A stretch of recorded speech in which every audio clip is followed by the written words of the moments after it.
Aujourd'hui, Be'ezrat Hashem, nous allons parler du kavod d'Israël. La notion de kavod est intimement liée à la notion de kvedut, de kaved, c'est-à-dire de poids. Donner du respect à quelqu'un, donner du kavod à quelqu'un, c'est en réalité lui donner du poids. Donner du poids à ce qu'il est, à ce qu'il pense, à ce qu'il dit, et ainsi de suite. Donc, donner du kavod, c'est donner du poids, donner une valeur, donner une assise, donner une mesure qui pèse, et non pas prendre ses paroles à la légère. Ça veut bien dire ce que ça veut dire. C'est-à-dire, s'il est léger à tes yeux, c'est que ça ne vaut rien. Si c'est lourd de conséquences, c'est-à-dire que tu prends ce qu'il dit au sérieux. Mais, en plus de ce que nous venons de dire, il y a une notion encore beaucoup plus forte, c'est que le poids fait descendre les choses vers le bas. Et là, on introduit la notion du rôle d'Israël par rapport à Akadosh Baruch Hu. Israël a été créé pour faire descendre, pour donner du poids aux valeurs de l'infini, et donc leur donner un sens du haut vers le bas, les faire descendre sur terre. Donc Israël en réalité, c'est le kavod d'Akadosh Baruch Hu lui-même. Parce que c'est par lui, par le peuple d'Israël, que Akadosh Baruch Hu se dévoile. Donc si Israël ne joue pas son rôle, eh bien Dieu n'a pas de poids dans ce monde. Donc il ne pèse pas lourd. Donc il est en réalité comme une valeur virtuelle qui plane dans des notions qui n'ont aucun rapport avec la réalité, avec le concret. Conclusion, Israël représente le kavod, donc le poids d'Akadosh Baruch Hu dans ce monde. Bafouer ce poids, bafouer ce kavod, donc bafouer Israël, c'est en réalité retarder la venue de Dieu dans le monde ou bien éloigner la venue de Dieu dans ce monde. Israël en tant que peuple. Bien entendu, chaque individu dans le peuple d'Israël joue lui aussi le rôle à condition qu'il est lié ou relié à cette notion de peuple. Et non pas une Torah qui est déconnectée, pas une Torah qui est seulement se limite à des cours de Torah. Parce que si la Torah c'était seulement des notions de Torah et des cours de Torah, alors je vous l'ai déjà dit et je le répète, la Torah elle-même se serait terminée au livre de Shemot à la paracha de Yitro. Dieu a donné la Torah, on fait une fête et à la fin il y a marqué bonne année à tout le monde, c'est fini, on termine. Si la Torah continue après la paracha de Yitro, c'est que c'est pas fini. C'est que la Torah ne se suffit pas à elle-même. Sinon, pourquoi j'ai besoin d'avoir la fin du livre de Shemot, Vaikra, Bamidbar, Dvarim et tout le Nach? J'ai plus besoin de tout ça. J'ai la Torah, c'est fini. Non. J'ai la Torah, mais la Torah doit descendre au niveau de la Malchut, rappelez-vous. C'est-à-dire que je dois vivre cette Torah et sur ma terre, avec ma nation, et avec toutes les structures et les infrastructures de cette nation-là, au niveau économique, au niveau sécurité, et à tous les niveaux qu'un royaume doit vivre et vit avec ces niveaux-là.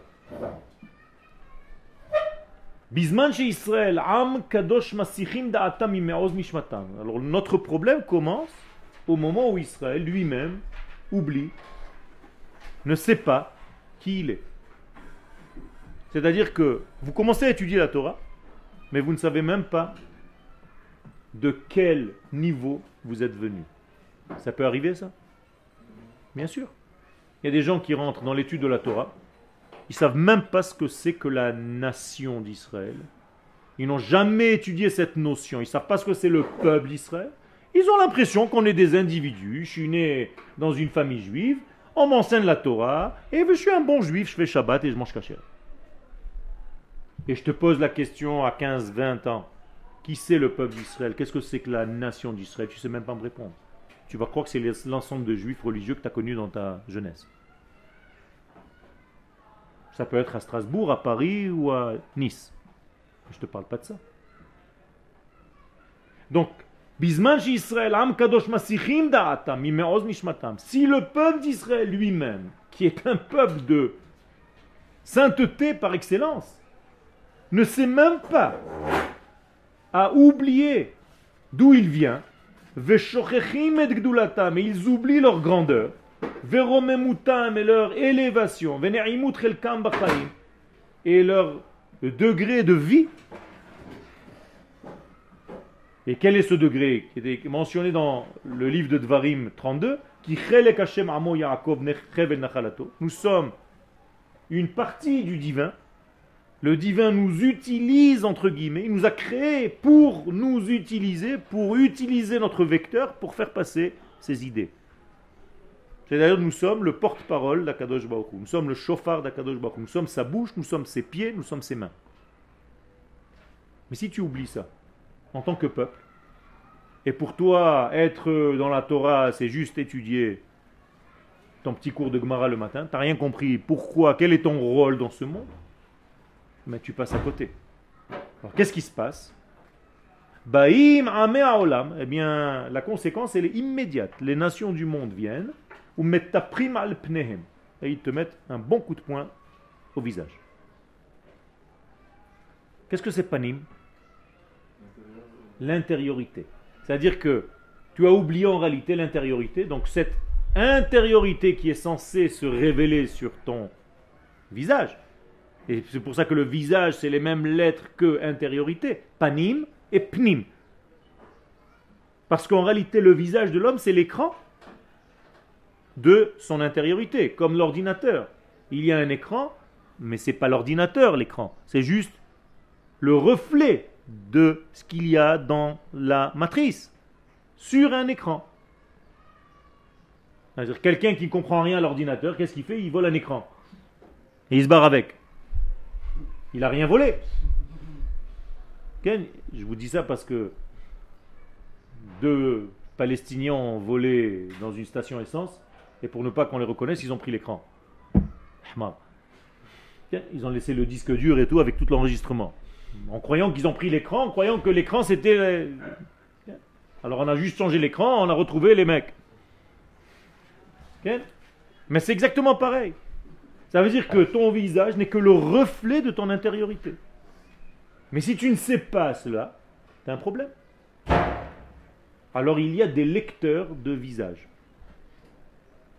Ce sont des kabbalistes qui savent ce que le Zohar explique concernant le visage de chacun, et sur votre visage, il y a toute l'histoire de votre vie. Et de tout ce que vous avez fait hier soir et ce matin, et on peut tout savoir et tout voir. Bien entendu, ceux qui le savent se taisent, et ceux qui ne le savent pas parlent plus que les autres. C'est là. Mais en réalité, tout est là. C'est un écran. Votre peau, c'est en réalité la partie la plus superficielle de votre être. On est d'accord? C'est le dernier écran. Avant, le dehors. Bien sûr, cet écran, tout ce qu'il y a dedans est placé. C'est-à-dire, selon les grains de beauté, tes taches de rousseur, tes signes, au niveau de ton front, de tes mains, de ton corps, je peux savoir exactement qui tu es. Je n'ai même pas besoin de te parler. Parce que tout est reflété vers l'extérieur. Tout se plaque sur cette peau. Donc la peau, c'est comme le ciel de l'infini, sur lequel il y a toutes ces étoiles et toutes ces planètes, et qui m'apprennent, quand je regarde les étoiles, je sais exactement ce qui est en train de se passer. Il y a une sagesse de la lecture des étoiles. Je reviens à notre sujet principal. Lorsqu'Israël oublie ce qu'il est dans son essence, c'est-à-dire un peuple, une nation qui a été choisie d'être créée avec les qualités nécessaires pour dévoiler l'infini dans ce monde, et qu'il pense qu'il est juste un petit religieux qui étudie, il n'a pas compris ce qu'il est en réalité dans son essence, eh bien les nations du monde viennent et t'écrasent, te mettent un point dans la figure, et t'écrasent veromsim otam beregel gava, avec leurs pieds grossiers. C'est-à-dire ils écrasent le juif. Pourquoi? Parce que lui-même s'est écrasé. Ce n'est pas une punition, C'est une conséquence de tes propres actes, c'est-à-dire de ton manque de prise de conscience de qui tu es. Alors ne t'inquiète pas et ne te pose pas de questions, ne t'étonne pas pourquoi les nations viennent te gifler et te marcher dessus. Parce que toi-même tu t'es giflé et toi-même tu t'es marché dessus. Comme on dit dans le Machon Meir, si tu te prends pour un chiffon de par terre, eh bien on fera avec toi le ménage. Ken? Donc ça veut dire en fait que les goïms, ils ont raison dans leur argumentation quand ils disent qu'on est responsable de toutes les Tout à fait. Tout à fait. Les nations du monde ressentent intuitivement que Israël joue ou ne joue pas son rôle. Exactement. C'est-à-dire que quand tu as une extinction de lumière chez toi à la maison, tu vas normalement, naturellement, au compteur. Eh bien, le peuple d'Israël, c'est le compteur électrique du monde. Quand il fait noir dans le monde, immédiatement, on va voir ce qui se passe au compteur. Donc les nations du monde, immédiatement, elles viennent chez Israël, leur disent c'est à cause de vous. Parce que vous êtes responsables de nous faire venir la lumière divine dans ce monde. Donc s'il y a dans ce monde de la pauvreté, des guerres, des machins, c'est forcément à cause de vous. On ne sait pas comment, mais intuitivement on le sent. Qu'est-ce qu'il faut que nous fassions? Qu'on revienne à notre propre rôle et d'abord nous prendre au sérieux d'abord, nous-mêmes. Ok. Alors pourquoi tous les goïms ne font pas par exemple comme Corée qui poussait à vraiment comme Israël de reconstruire le Tamizage? C'est ce qu'ils font. C'est ce qu'ils font. Ils nous donnent des coups de pied tranquillement. Non, c'est le juif qui ne comprend pas. C'est pas le goy. C'est le juif qui ne comprend pas. Parce que le juif, malheureusement, il a grandi dans un système religieux depuis 2000 ans d'exil et il a l'impression que la Torah, l'étude de la Torah, ça suffit. Donc que j'étudie la Torah sur sa terre ou l'étudier à Paris ou à Moscou, qu'est-ce que ça change? L'essentiel, c'est que j'ai une chavruta. Tu as omis, tu as oublié ta notion de peuple. Donc, comment tu peux étudier la Torah si tu n'es pas relié à ta nation tout entière? Alors ton étude, c'est une information, mais ce n'est pas ce qu'Akadosh Baruch Hu te demande. Et je répète ce que j'ai dit tout à l'heure. Si c'était ce qu'Akadosh Baruch Hu te demandait, il aurait suffi qu'on reçoive la Torah au Mont Sinaï. Et la preuve qu'Israël n'a pas compris ça déjà là-bas, c'est que Moshe Rabbeinu est obligé d'intervenir et de dire au peuple d'Israël, Rav Lachem Shevet Baharazé. Vous n'avez rien compris, vous êtes encore coincé dans cette montagne, dans cette yeshiva qui s'appelle le Mont Sinaï. Et moi, je vous ai demandé de prendre vos valises et de venir vous installer en terre d'Israël. Premier chapitre du livre de Dvarim. C'est-à-dire? Donc la Torah ne se suffit pas à elle-même lorsqu'elle est étudiée en dehors de l'endroit qui correspond à la nation d'Israël. Parce que la Torah n'est pas au niveau de l'individu, elle appartient à la nation tout entière. Et c'est en tant que nation que nous devons l'étudier, c'est-à-dire pas seulement comme un livre qui nous donne des valeurs de l'esprit, mais aussi des valeurs qui s'habillent dans la matière, dans l'infrastructure de la nation tout entière, lorsqu'elle est sur sa terre et qu'elle érige un royaume, et non pas seulement un ensemble d'hommes religieux et pratiquants. Okay. Ce que vous venez de dire, ça s'oppose à un truc qu'on a étudié, c'est que en fait ils se sont dépêchés de partir du Mont Sinaï. On dit, et ça, Non, ils se sont dépêchés de partir au moment du don de la Torah. Tu confonds. Mais au moment, après le don de la Torah, ils sont restés coincés là-bas. C'est devenu les Juifs du Mont Sinaï. C'est-à-dire, sur le Mont Sinaï, à l'entrée, il y avait marqué Grande Yeshiva, Har Sinaï. Ils sont restés un an, et après, ils sont empressés de partir. Quand il a dit, vous pouvez partir, ils ont... Enfin, on a appris, vous avez 3 jours. Parce qu'elle aimerait Que les enfants. C'était l'ensemble de la population. Vous mélangez deux choses. Le peuple d'Israël, au moment du don de la Torah, avait peur de recevoir cette Torah. Et le Midrash nous dit qu'ils se sont sauvés du don de la Torah comme un enfant qui se sauve de l'école. Ça, c'est une chose. Après, on les a ramenés. Et une fois que la Torah a déjà été donnée, qu'Akadosh Baruch Hu a éteint le feu, le son et lumière s'est arrêté, qu'ils avaient déjà la Torah, ils se sont dit, on reste, ça nous suffit. Et Moshe Rabbeinu, C'est parce qu'on a dit que pendant un an, le fait que tous les jours, quand ils ouvraient leur tente, ils avaient le Mont Sinaï et ça leur rappelait dans leur tête Matan Torah, etc. Et de dire, bon, on a compris, on veut changer un petit peu de décor, on va partir. Et quand Moshe Rabbeinu a dit, vous avez 3 jours pour faire vos bagages. On va dire qu'en un jour et demi, c'était Ok. plié. Et... Alors, je ne sais pas qui et comment vous avez étudié ça, mais c'est pas exactement la même chose. C'est pas vous?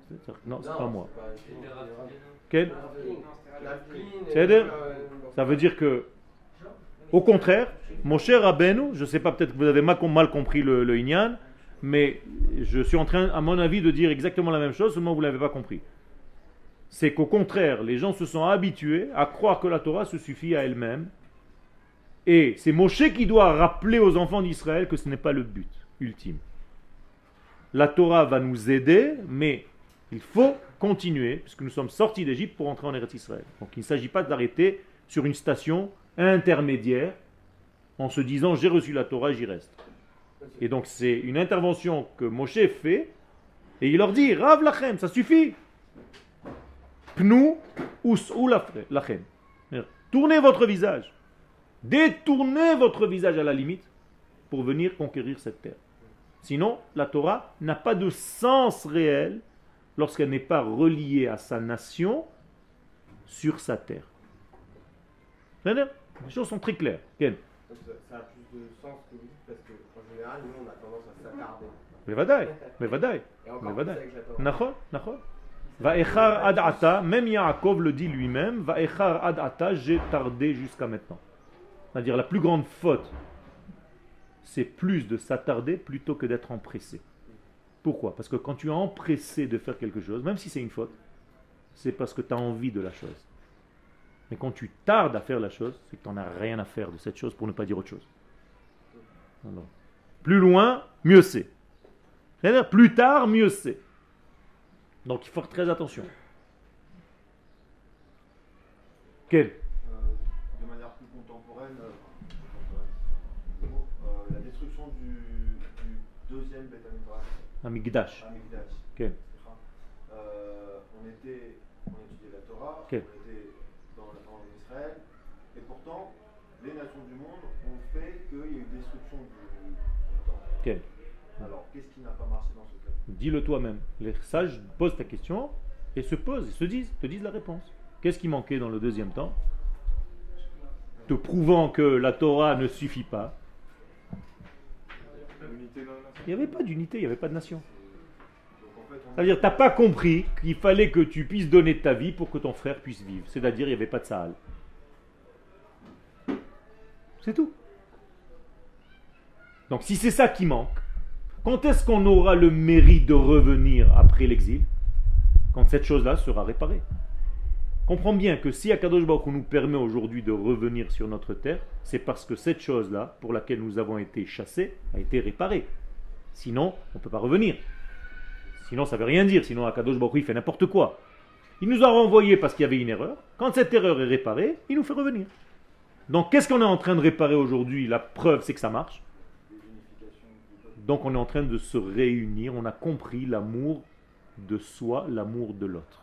Et on est prêt à donner notre vie. La preuve, c'est que vous rentrez à l'armée en sachant très bien que vous pouvez, chas v'shalom, partir.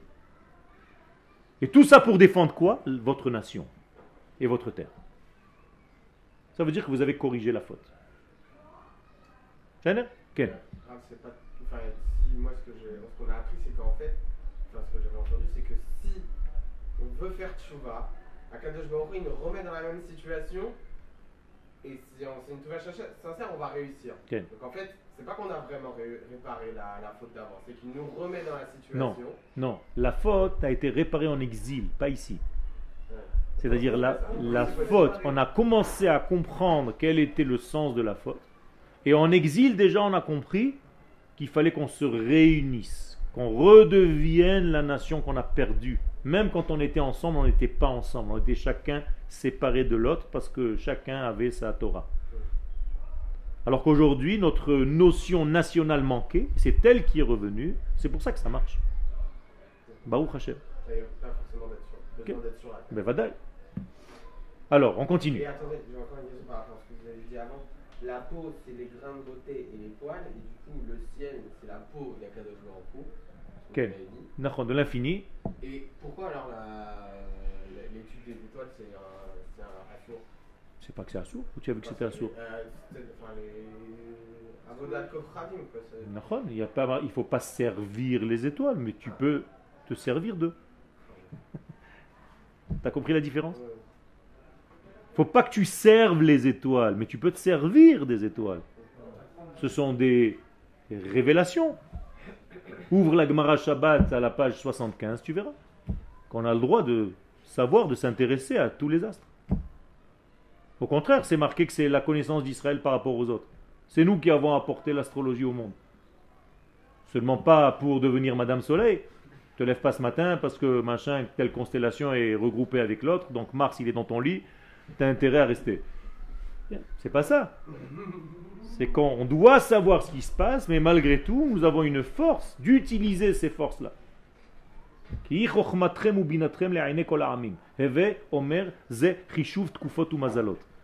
Gemara meforeshet. Shabbat Ain He. Ken. Quelqu'un qui n'a pas grandi dans une famille religieuse et qui fait tchouva en Israël, est-ce que ça veut dire qu'il aura plus de facilité? Généralement oui. Parce qu'il est moins enfermé dans un système. Donc il est plus neuf. Donc à la limite, il a un avantage par rapport aux autres. Quelqu'un qui croit qu'il sait, quelqu'un qui a déjà grandi dans un système, entre guillemets, religieux, il est un petit peu bloqué dans ce système. Il n'est pas en réalité libre. Mais quelqu'un qui, par chance, par malchance, j'en sais rien maintenant, je ne rentre pas dans les détails, aborde toutes ces notions-là d'une manière nouvelle, il a toutes les chances de réussir. Parce que c'est une manière saine d'aborder le judaïsme. Non pas parce que tu es obligé, parce que tu es enfermé dans un système, et parce que tu vis dans la peur, mais parce que tu choisis réellement d'être ce que tu es et de devenir le serviteur de l'infini. Avec ton peuple. C'est ça? Continue. Donc, quel est le moyen de s'en sortir? D'arrêter de recevoir des coups de poing des nations. Israël. Mot-clé, le souvenir. Mais pas un souvenir passif, et la zachar, zikaron, un souvenir actif, du côté masculin. C'est-à-dire seulement lorsqu'on réactive notre souvenir, beromemut nishmatam, en sachant exactement qui je suis. Veyed'u leharim et karnam, et je sais me remettre au véritable niveau qui me correspond. Avec des mots simples,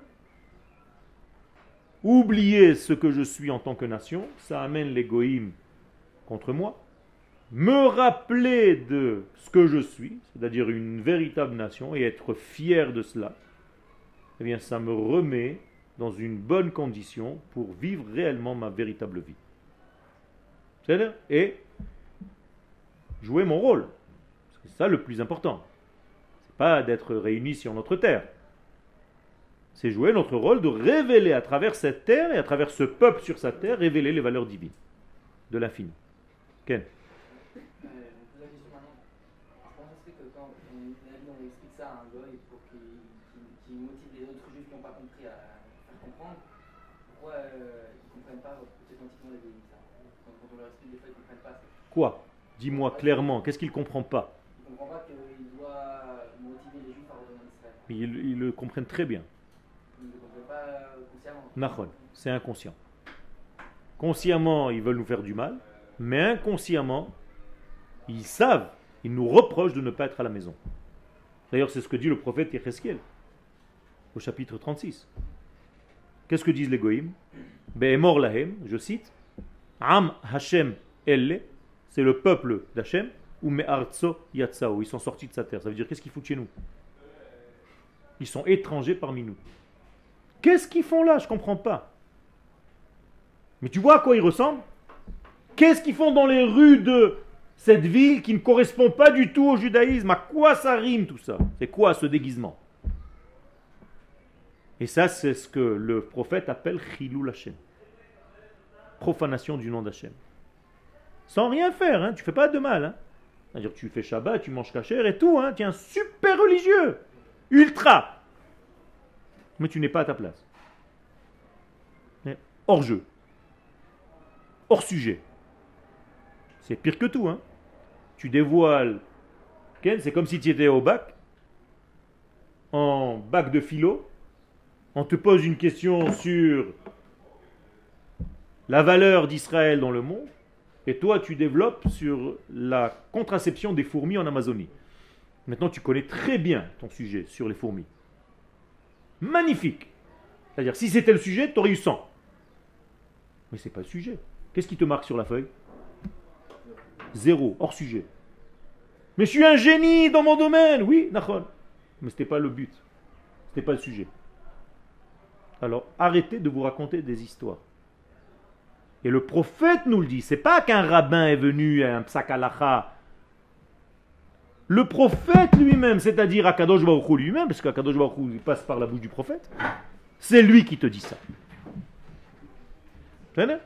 Donc il faut arrêter de mentir aux gens en croyant que vivre sa Torah et sa cacheroute et tout ce que tu veux dans un pays étranger, ça se suffit. Aucun rapport avec ce qu'Akadosh Baruch Hu demande. Je suis désolé de le dire, la Torah le dit en long, en large et en travers, de tous les côtés. Ok. Attends, il y avait une question. Il y avait une question. Je reviens sur la question de Ephraim. Quand il dit que, enfin vous dites, nous on a grandi dans le système, maintenant on est nouveau et donc du coup on a choisi en fait. Okay. Et est-ce que en fait à un moment il y a des moments où pour tout le monde Akadosh Baruch Hu propose à la personne de choisir la Torah, parce qu'en fait au début elle nous est imposée et à un moment on peut la choisir. Okay. Est-ce qu'à tout le monde il propose tout le monde. à un moment de la choisir? Okay. Je t'explique le phénomène tel qu'il se passe. Dans chaque degré que tu reçois dans ta vie, tu reçois d'abord le degré gratuitement, d'une manière qui vient du haut vers le bas. C'est-à-dire que tu n'as même pas le choix. Mais arrive à un moment dans ta vie où tu fais un rejet. Et chacun, à son niveau, fait un rejet de cette chose-là. On va jouer avec les mots. Il a une crise de foi. Mais F-O-I. Eh bien, cette crise de foi va lui permettre, après la crise de foi, de revenir à la Torah d'une manière volontaire, voulue, choisie. Donc sa crise de foi, finalement, quand tu la prends dans le contexte général, elle aura été bénéfique. C'est-à-dire que cette crise de foi, c'est elle qui lui a permis de revenir à la Torah d'une manière saine. Donc tu peux même bénir sur cette crise de foi. Alors que quand elle s'est passée, cette crise de foi, qu'est-ce que tu croyais que tu étais? Un rachat. Il y a 100% de retour à cette crise? Non, ça dépend de personne, ça dépend des gens. J'en sais rien, moi. Chacun avec sa vie. Tu peux choisir exactement comme l'adolescent. Les adolescents, ils rejettent papa et maman, et après ils reviennent comme des toutous.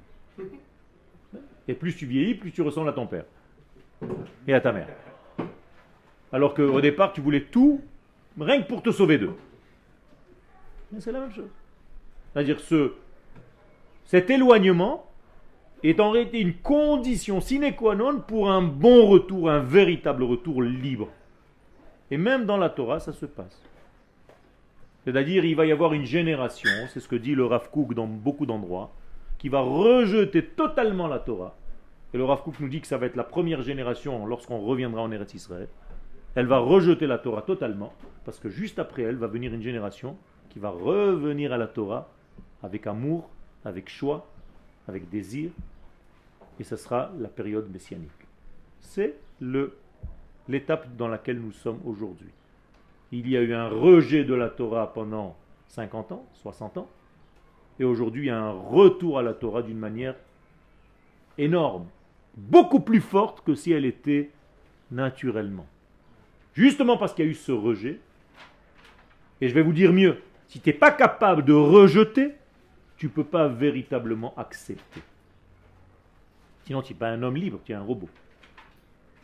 Seulement quand tu es capable de rejeter quelque chose, de résister à la chose, tu peux recevoir la chose. Exemple, une résistance électrique. Pourquoi on appelle la résistance de l'électricité une résistance? Parce qu'elle est capable de résister. Si elle n'était pas capable de résister à la lumière, elle aurait reçu toute la lumière, mais il y aurait eu un court-circuit.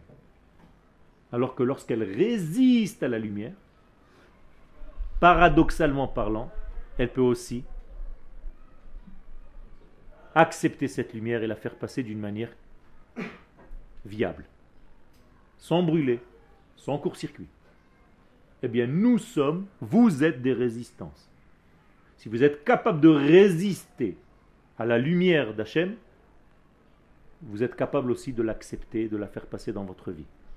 Mais si vous avez été robotisé comme des petites marionnettes qu'on fait jouer par en haut, alors vous n'êtes pas vraiment des hommes libres. Vous avez été en fait manipulé par un système. Vous n'avez jamais choisi d'être ce que vous êtes.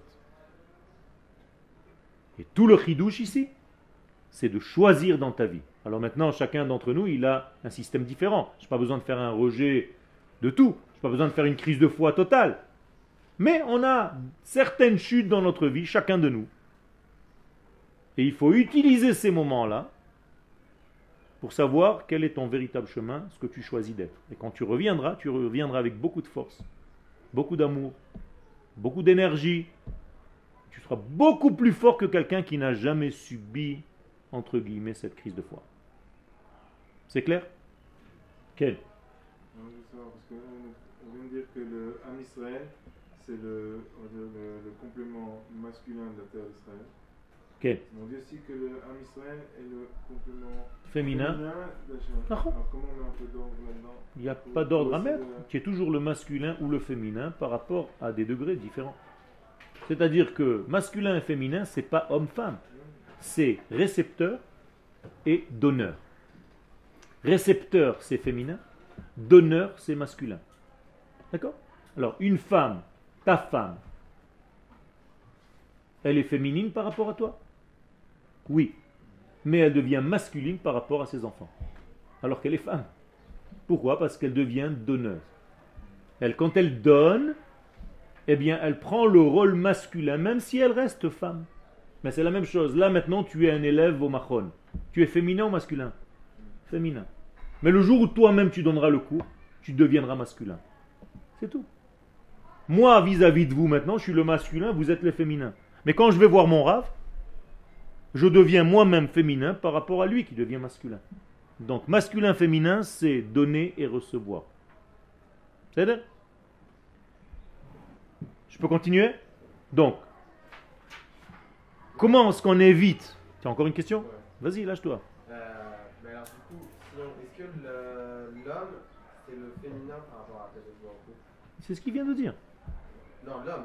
Oui, c'est ce qu'il vient de dire. T'as dit l'homme ou le âme? La même chose, il a parlé de... Nous, quand on parle de l'homme d'Israël, on parle d'un homme qui est intégré dans son peuple, bien entendu. Mais d'une manière générale, toi-même, tu peux répondre à ta question. Toi, par rapport à Kadosh Baruch Hu, qu'est-ce que tu es? Receveur ou donneur? Le receveur. Ah ben c'est tout. Donc tu as la réponse. Oui, parce que, attends. Parce que, en fait, le âme, c'est vrai qu'on le compte que par rapport au masculin. En fait. Ok. Mais il y a la Ouma. Ok.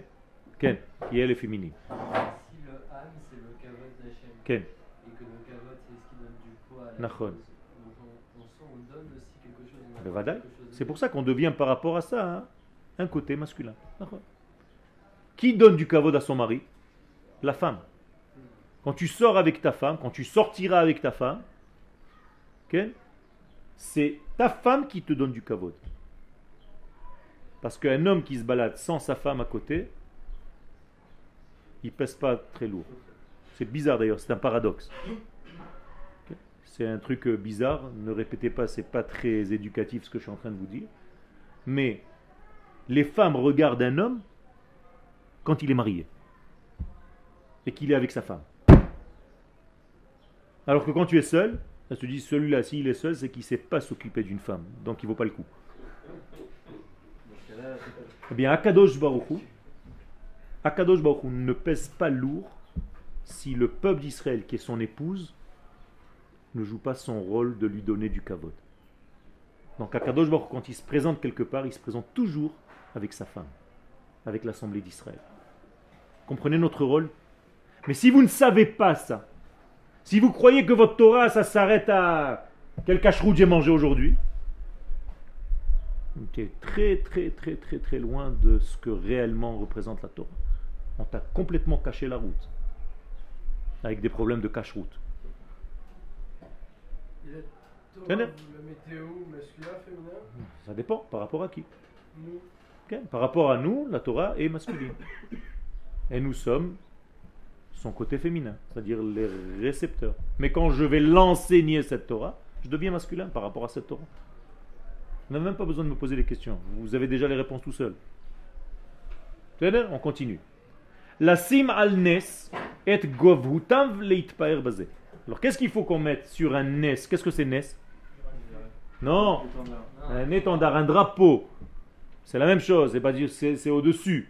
Donc qu'est-ce que ça veut dire? Ça veut dire qu'on doit hisser notre véritable niveau et attachez vos ceintures, les hitpaer bazé. S'enorgueillir. Tu as le droit d'être orgueilleux? Oui. Mais vadaï, de ça. De savoir quel est ton rôle dans ce monde. Ce n'est pas de l'orgueil.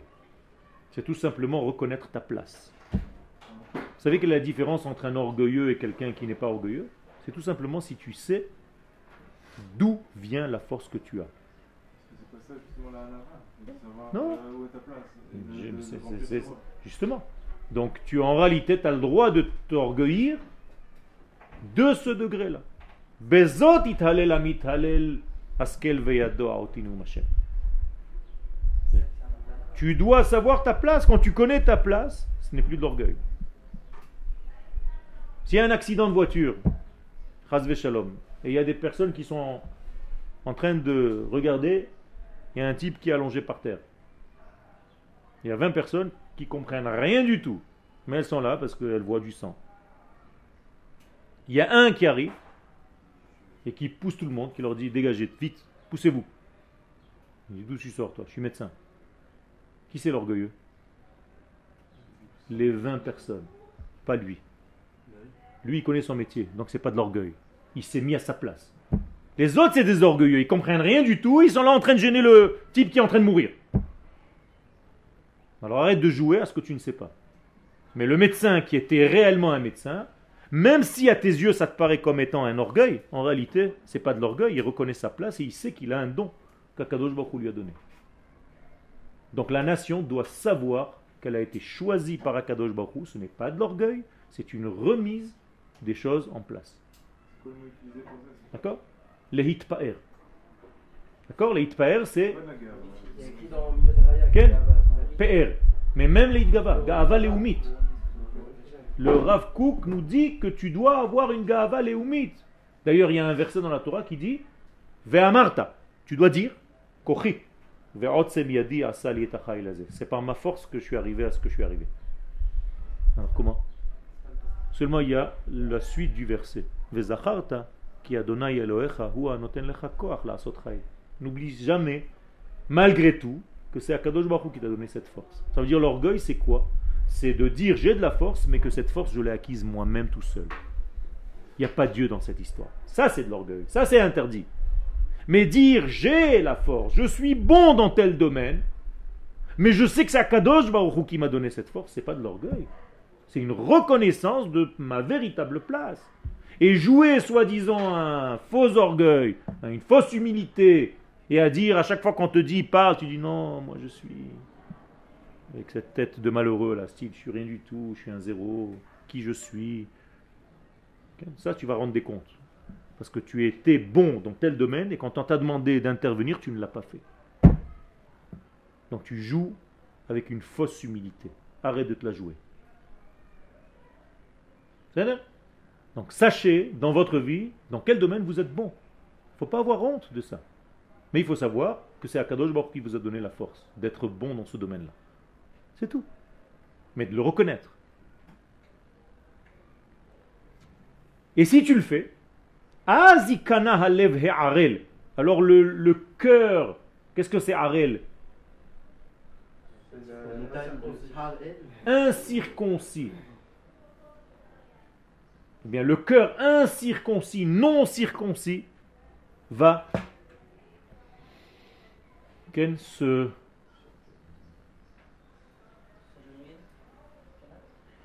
s'annuler. Quel cœur? S'annuler. Quel cœur il s'agit? Shel ben hashifra, le cœur de l'enfant de la servante. Il y a fait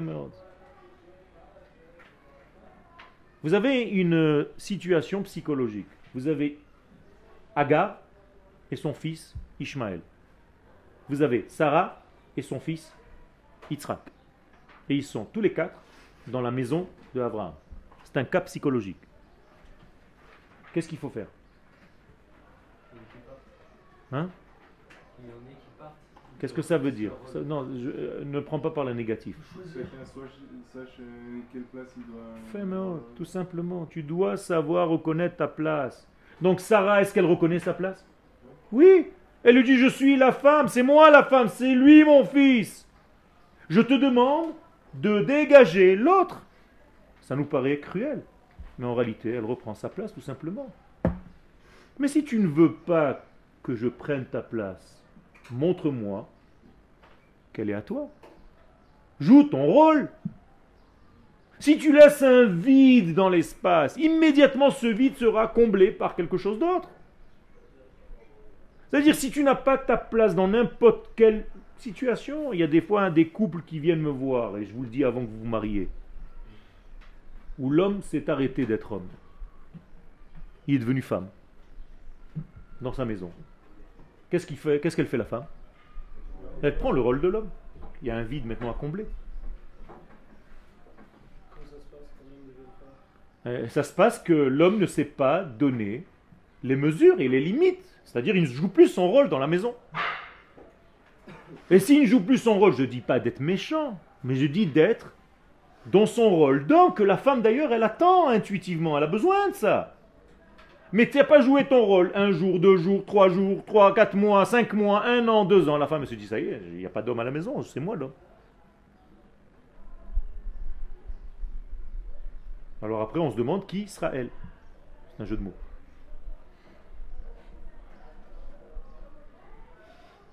Okay? Donc mettez-vous à votre véritable place et jouez votre véritable rôle pour que personne ne puisse vous le prendre.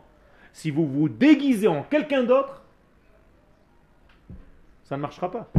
Parce que l'autre existe déjà. Donc il y aurait 2 pareils. Donc il y a un qui est à dégager. En l'occurrence, celui qui se déguise. Le menteur. Ken?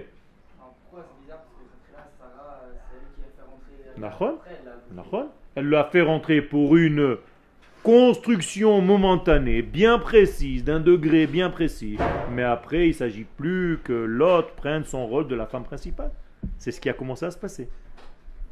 C'est-à-dire, je t'ai fait rentrer comme un remplaçant ici. Je t'ai invité chez moi à la maison. Première semaine, tu es tout discret, machin, tu fais ton lit tranquillement. Après une semaine, tu sors le matin, tu me prends déjà la voiture. Je sors, je ne trouve pas ma voiture. Tu reviens 5 minutes après avec des croissants, tu m'as dit je suis allé acheter des croissants. Bon, d'accord. 3 jours plus tard, tu me fais les courses, tu remplis le frigo. 4e jour, 5e jour, tu commences à tourner autour de ma femme. Qu'est-ce que c'est quoi ça? Si tu n'as pas ta place, tu ne sais pas garder ta place, quelqu'un va venir te la prendre, c'est tout. Donc garde ta place, il faut que tout le temps tu sois sur le qui-vive. La terre d'Israël aujourd'hui, si on n'est pas conscient qu'elle nous appartient, si on n'est pas conscient de notre rôle en tant que nation dans le monde, pas parce qu'on est mieux, meilleur ou pas ou moins bon, je ne suis pas en train de parler de ça. Mais si on ne joue pas notre véritable rôle parmi les nations, qu'est-ce qui va se passer? Eh bien, Ishmaël se dit, mais ils ne jouent pas leur rôle, moi je joue mieux. Je vais les remplacer. Une équipe de foot, vous êtes dans le mondial maintenant. Même si elle a beau être l'équipe du monde entier, au moment où elle s'endort un petit peu, c'est fini, elle a dégagé. Même une équipe de n'importe quoi, elle prend sa place. Oui ou non? Ben c'est tout, c'est la même chose. Parce que tu t'es endormi. Et tu as oublié ce pourquoi tu as été créé. Alors c'est valable au niveau de la nation et c'est valable au niveau individuel. Et beaucoup d'entre nous s'endorment dans plein de choses en ayant l'impression qu'ils sont juifs, qu'ils sont cachers, qu'ils sont super tzadikim. Posons-nous les véritables questions, il faut avoir du courage pour ça. Regarde-toi dans la glace et dis-toi, réellement, est-ce que je suis en train de jouer mon rôle ou est-ce que je suis en train de raconter des histoires d'abord à moi-même et à tous ceux qui m'entourent. Alors que je sais très bien que je suis hors sujet, hors circuit. Qu'est-ce que je suis en train de faire? Vous n'avez pas marre de vous mentir? Quel? Alors, pour l'exemple de l'homme et la femme, par exemple, ça veut dire qu'au début, il faut bien lui donner cette place, et après, si elle va Il faut la faire un cli. Il faut que l'homme s'occupe de donner les mesures de vie à sa femme. C'est-à-dire lui donner son degré d'action, ses mesures d'action. Mais il faut que toi, tu joues ton rôle. C'est-à-dire que le rôle de l'homme, par exemple, c'est d'apporter la Torah à la maison. Donc tu te dois qu'à ta table et dans la semaine et le Shabbat, tu apportes un Dvar Torah. La femme va te respecter pour cela aussi. Tu dois faire en sorte d'apporter la Parnassa à la maison. C'est marqué dans ta Ketouba. Maintenant, si tu as inversé tous les rôles, ça va plus. Ça va plus. Alors je comprends pas, il y a marqué dans ta Ketouba, tu l'as encadré, elle est en plein milieu de sa salle à manger. Comme les véritables hommes d'Israël qui nourrissent leurs femmes, qui les vêtissent, et tu fais rien de tout ça, toi. De quoi tu parles? Tu as envoyé ta femme travailler à ta place. Tu as inversé tous les processus de ce monde. Ne te pose pas des questions après pourquoi toute la société, elle ressemble et elle prend le visage qu'elle a. Il faut remettre les pendules à l'heure. C'est une mise au point, une remise au point de tout. Mais il faut savoir ce qu'Akadosh Baruch Hu dit, pas ce qui m'arrange. Parce que en ayant ce qui m'arrange, je peux faire tout ce que je veux. Tu te fais une nouvelle religion. Mais on n'est pas religieux. On a une prophétie divine qui descend avec des mesures divines qui nous donnent comment nous devons nous comporter dans ce monde. Eh bien, tu n'as qu'à respecter cet ordre-là, que c'est un ordre divin. Ce n'est pas une invention des hommes, des rabbins. C'est une Torah qui nous est venue de l'objectivité par excellence, d'Akadosh Baruch Hu lui-même. Ce n'est pas une Torah subjective que chacun se fabrique, comme ça t'arrange, parce que ça t'arrange. Ça, c'est pas de la Torah, ça. Ça, c'est de la Avodah Zara, parce que tu ne sers plus Dieu, tu te sers toi-même. À partir du moment où tu sers quelqu'un d'étranger à Dieu lui-même, c'est de la Avodah Zara. Alors il faut remettre toutes les valeurs en place et savoir qui nous sommes et quel est notre rôle pour ne pas qu'une autre nation vienne prendre notre place. Mais c'est ce que dit ici le Rav. Ve'az yakiru ve'yed'u kol ha'amim, 2 lignes avant la fin du premier paragraphe. Alors les nations connaîtront et Gdoulatam chez l'Israël, la grandeur d'Israël. Pourquoi? Parce qu'il a joué son rôle, parce qu'il est là et il est sûr et convaincu de la véracité de sa vie. Ça s'appelle Emouna. Rappelez-vous. Zera Barech Hashem. Et nous devons nous prouver d'abord à nous, et les nations le verront naturellement, que nous sommes la racine, la semence du divin, béni soit-il. Okay? Barech, pas béni, mais relié. Israël, Asher Becha et Pa'ar. Et là, il y a un verset extraordinaire de Isaïe, 49. C'est à travers toi, Israël, que moi, Akadosh Baruch Hu, je me dévoile dans le monde et j'ai un orgueil. J'ai une fierté. Parce que je passe par toi. Parce que quand tu es avec moi, ma bien-aimée, mon épouse, car Israël s'appelle l'épouse d'Akadosh Baruch Hu, eh bien moi, Akadosh Baruch Hu, on me respecte. Comment est-ce qu'on respecte Hachem dans le monde? En respectant Israël, c'est tout.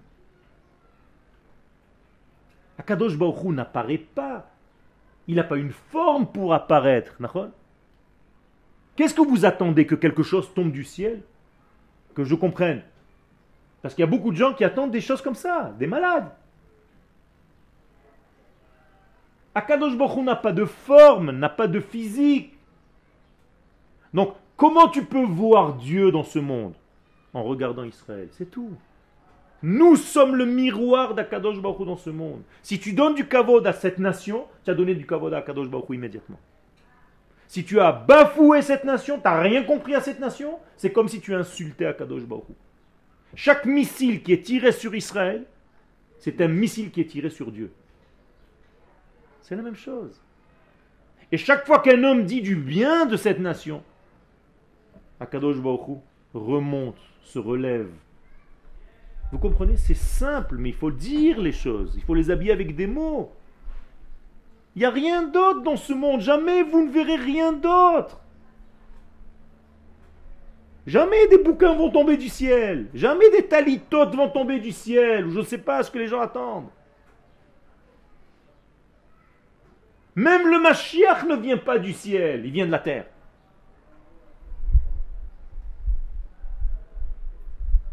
Alors il faut arrêter de tomber dans cette maladie où on regarde vers le ciel en se disant oh, comme les tableaux du Moyen-Âge. Ils sont tous comme ça. La béatitude, ils ont la bouche ouverte et ils regardent quelque chose qui vient d'en haut. C'est pas du judaïsme ça. Emet me eretz titzmach. La vérité elle pousse de la terre. Pourquoi? Parce que c'est ici la révélation des choses, c'est tout.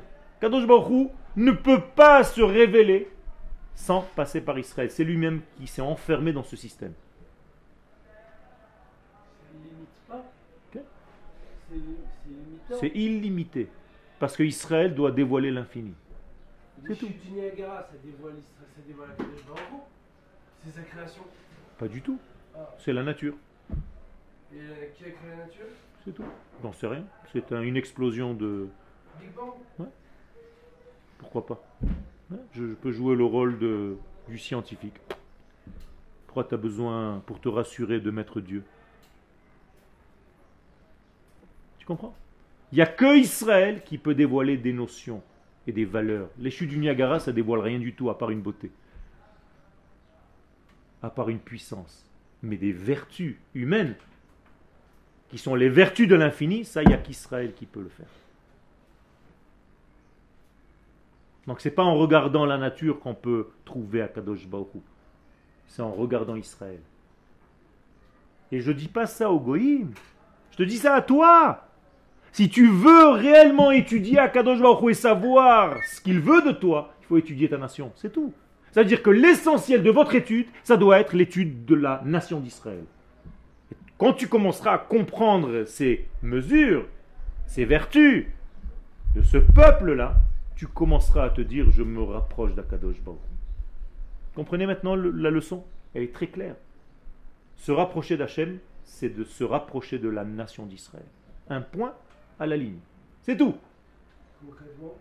Concrètement, savoir vivre à son rythme, avoir les peines lorsqu'elle a de la peine, avoir des joies lorsqu'elle a de la joie, et faire en sorte d'embellir ce monde et cette nation sur sa terre. Donc ne jette jamais un bout de papier par terre. Ne crache pas par terre. Sois correct quand tu vas quelque part, c'est parce que tu es un représentant, un parmi d'autres, de ce divin. Donc sois le meilleur représentant parce que tu représentes la plus grande société du monde. Donc il faut que tu sois classe. Parce que moi, un représentant qui est naze, qui rentre chez moi, qui me tape, même s'il a le meilleur produit au monde, je lui ouvre même pas. Personne n'est contre la Torah. Mais beaucoup de gens sont contre les représentants de la Torah, qui se disent représentants de la Torah. Mais si tu n'es pas représentant de ta nation, tu crois que la Torah c'est un degré individuel, tu es à côté de la plaque, mon mec. Comment ça se fait alors qu'on dit qu'au temple il y avait des miracles et que aussi entre le 6 et le 7, qu'est-ce que c'est des miracles? Qu'est-ce que c'est les miracles? Les miracles, c'est que lorsque la nation d'Israël se comporte telle qu'elle se comporte, eh bien, il y a des choses qui dépassent l'entendement. Un exemple. Dans le temple, puisque tu mentionnes ça, il y avait une grappe de raisin qui était en or. Tous les jours, il y avait un raisin en plus qui apparaissait. Aujourd'hui, maintenant on n'est plus dans le temple, regarde autour de toi. Ce qu'on a construit en 66 ans. Tu crois que c'est humain? Non. C'est parce que Baruch Hashem, la nation d'Israël revient sur sa terre et apparemment elle commence à jouer son rôle, même si on a encore du travail. Kakadosh Baruch Hu accélère le processus par des degrés que je ne comprends pas. Ce qui aurait dû être ici en 66 ans, c'est, ouais, je sais moi, une infrastructure de ce qui est construit peut-être en 2 ans dans un autre pays. Mais ce qu'on a construit, en 2000 ans dans un autre pays, ce qu'on a construit en 66 ans ici, c'est pas normal, c'est pas logique, ça dépasse l'entendement. Aucune mesure, aucune nation ne peut comprendre cela. D'ailleurs, les scientifiques se posent les questions, qu'est-ce qui se passe ici? Pourquoi cette économie est plus saine qu'une autre? Pourquoi? On est meilleur? Non. Parce qu'il y a un élément divin qui participe à la force humaine qui travaille ici. C'est tout. Ça, c'est le dévoilement d'Akadosh Baruch Hu. Quand ça se passe, c'est comme si on donnait du kavod à Hachem. Parce que les gens disent Igdil Hachem la asotim elle. On voit que Dieu participe avec eux, c'est pas normal. Je sors en guerre, j'ai 200 000 soldats, ils sont 5. Ils gagnent la guerre. C'est normal ça? C'est pas normal.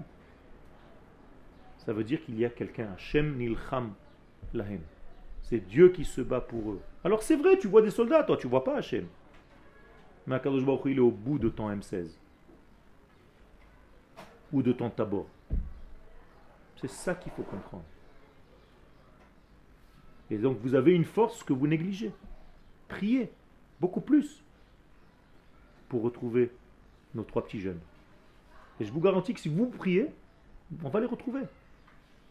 Mais parce qu'on nous-mêmes, on ne croit pas en nous-mêmes, en soi, on a un problème. Alors on se dit, ouais, ils ont déjà fouillé 12 jours, ils n'ont rien trouvé, c'est foutu. Chas v'shalom, tu vois pas qu'avec ta bouche, tu fermes tout? Priez, vous allez voir. Ad kan le'ayom. Toda rabba.